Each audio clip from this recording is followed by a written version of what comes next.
Shalom, selamat pagi. Gimana kabarnya? Saya ada program Kingdom Lifestyle. Setiap hari saya bagi-bagikan dalam program By You. By You itu artinya olehmu. Jadi begini, olehmu saya diberkati, olehmu saya disembuhkan, olehmu saya diberi kemenangan. Jadi Kingdom Lifestyle itu adalah seringkali kita singkat KLS, Kingdom Lifestyles. Itu adalah gaya hidup kerajaan sorga. Jadi sama seperti Yesus pada waktu dia berjalan di dunia ini, dia memakai cara hidup kerajaan sorga. Ini dia. Ikuti streaming kita setiap jam 9 pagi.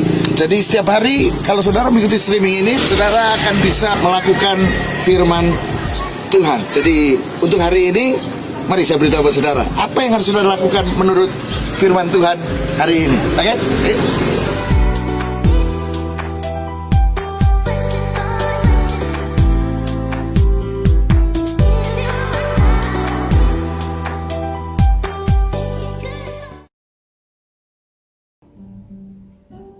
Shalom saudara, selamat hari pertama di dalam minggu ini, dan kita akan mempelajari apa yang harus kita kerjakan selama satu hari ini, satu minggu ini, dan akan terus kita belajar sesuai dengan bacaan kita Kingdom Lifestyles by You. Hari ini adalah dalam kitab Yeremia pasal yang ke-5 dan ke-6, dan kemudian Yohanes pasal 12. Nah, kalau saudara lihat kedua kitab ini memiliki sebuah korelasi yang sangat kuat sekali. Sementara dalam kitab Yohanes pasal yang ke-12 ini banyak cerita kehidupan yang bisa kita pelajari dari situ. Bagaimana Tuhan bergaul dengan keluarga dari Maria, Marta, dan adiknya Lazarus yang sudah dibangkitkan. Dan kebangkitan Lazarus juga memiliki sebuah pelajaran kehidupan yang sangat luar biasa sekali. Tetapi hari ini saya ajak saudara melihat di dalam pasal yang ke-12 dari kitab Yohanes ini, yaitu di ayat yang ke-17 sampai dengan yang ke-19.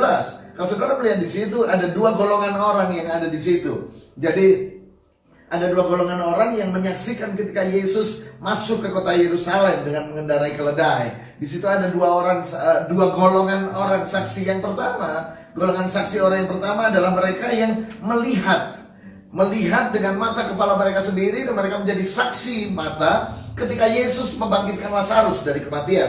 Bayangkan 3 hari Lazarus dalam kematian, dibangkitkan Yesus, dan mereka menjadi saksi. Itu golongan yang pertama, saksi mata yang menyaksikan Yesus membangkitkan Lazarus dari kematian. Dan golongan orang yang kedua adalah golongan orang yang menerima cerita dari golongan orang pertama. Ini dia.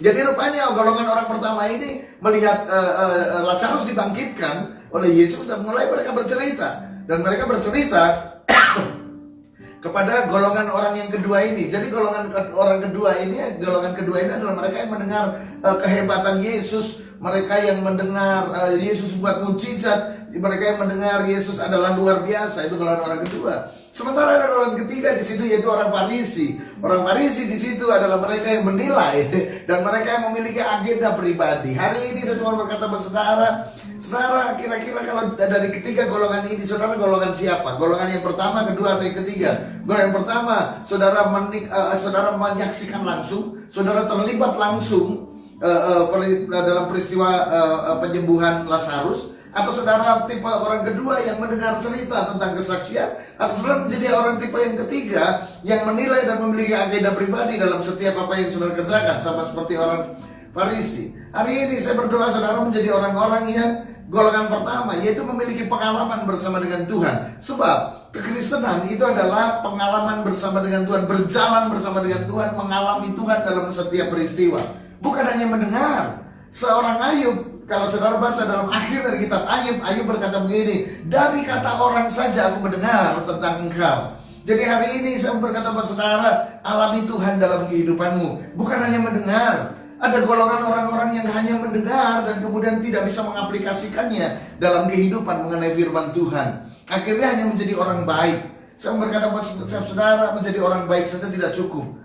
Ini dia, orang baik banyak saudara. Berusaha baik dengan orang di sekeliling, berusaha baik dengan orang terdekat, itu baik, tetapi itu tidak cukup. Saudara menjadi orang-orang yang mengalami Tuhan dalam kehidupan setiap saudara. Ini dia, mengalami Tuhan. Caranya bagaimana? Apa yang saudara dengar, saudara lakukan.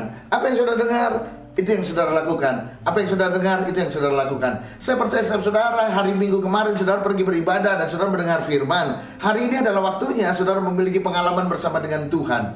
Artinya kalau Tuhan berkata, aku adalah Tuhan yang memberkatimu, percayalah bahwa Tuhan memberkati saudara. Kalau Tuhan berkata, aku yang menyembuhkanmu, percayalah bahwa Tuhan yang menyembuhkan saudara. Kalau Tuhan berkata, aku yang menolong engkau, aku tidak pernah meninggalkan engkau, aku yang akan terus bersama dengan engkau, percaya itu. Dalam segala kesulitan, tekanan, masalah dalam bentuk apapun dalam hidup saudara, tetaplah percaya itu dan tetaplah menunggu mujizat Tuhan terjadi dalam hidup saudara. Tentu saja kalau saya bilang menunggu bukan berarti do nothing. Kalau saudara menunggu, saudara tetap harus melakukan apa yang harus dikerjakan seorang manusia sebagai tanggung jawabnya sebagai pribadi. Ini dia. Dan ketika saudara melakukan apa yang harus saudara kerjakan sambil saudara berharap kepada Tuhan, ini dia.